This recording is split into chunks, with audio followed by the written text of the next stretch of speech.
Mohon Pak, nanti untuk mengefektifkan waktu saja Pak, dan mengingat waktu juga.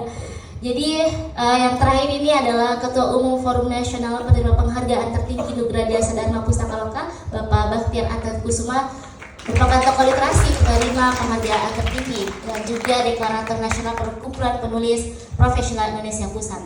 Jadi mungkin saya akan bertanya dari sisi praktisnya ya Bapak, bagaimana membangun ekosistem budaya di lingkup perguruan tinggi. Mungkin saya akan berikan waktu mungkin sekitar 10 menit saja Pak. Iya, terima kasih. Pertama-tama izinkan saya memberi apresiasi yang amat sangat tinggi kepada Perpustakaan Nasional Republik Indonesia, bil khusus Duta Baca Indonesia, abang saya Gol Agong, dan sahabat-sahabat kami Universitas Islam UIN Negeri Makassar, Alauddin. Saya mencoba melakukan 3 pendekatan. Pendekatan pertama adalah pendekatan filosofis dengan tagline Duta Baca Indonesia, membaca itu sehat, menulis itu hebat. Saya teringat kata-kata statement dari salah seorang psikolog terkemuka dari Amerika Serikat, namanya Pennebaker. Pennebaker menegaskan sesungguhnya menulis itu tidak bisa dipisahkan dengan membaca. Sebaliknya membaca tidak bisa dipisahkan dengan menulis. Dengan demikian membaca itu semudah dengan menulis, menulis semudah dengan membaca. Tagline Duta Baca Indonesia ini adalah merupakan salah satu lompatan jauh ke depan yang saya sering istilahkan adalah sebuah transformasi peradaban. Oleh Elvin Toffler pada tahun 1990 telah menulis sebuah buku, salah satu judul bukunya adalah Flourishing Knowledge, bahwa ada zaman, ada masa di mana masa itu pemikiran akan menjadi satu kekuatan baru. Nah, Bapak Ibu sekalian yang saya hormati, apa bukti yang menegaskan kalau benar membaca itu adalah sehat?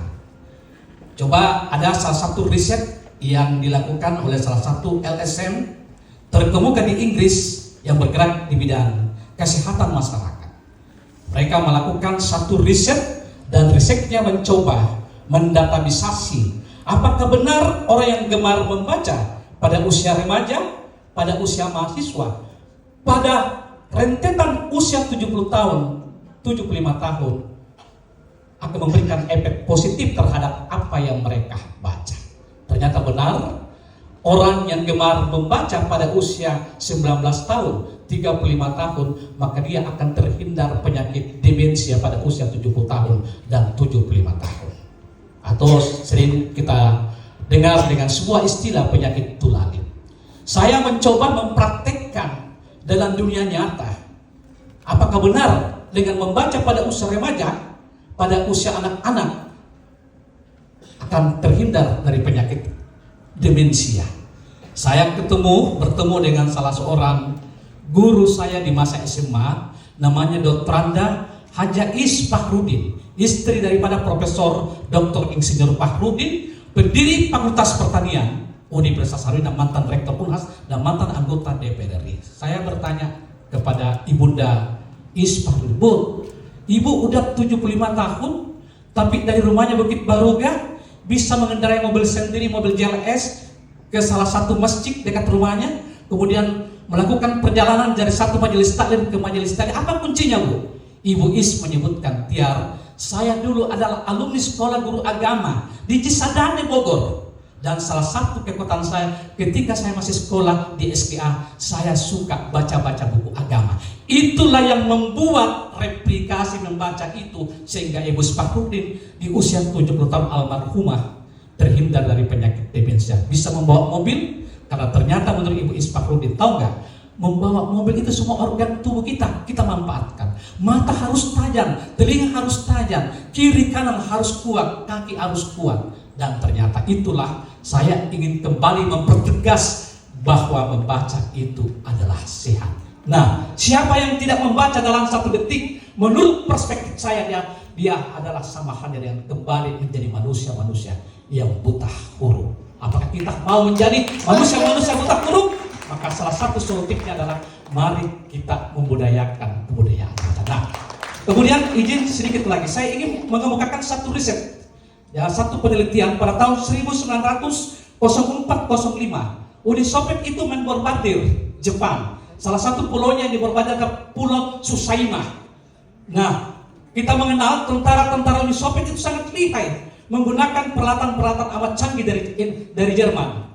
Tetapi apa yang terjadi? Tentara Jepang dengan kekuatan membacanya, dengan kekuatan membaca rumus-rumus penggunaan alat-alat militer, maka dia mampu mengalahkan Uni Soviet.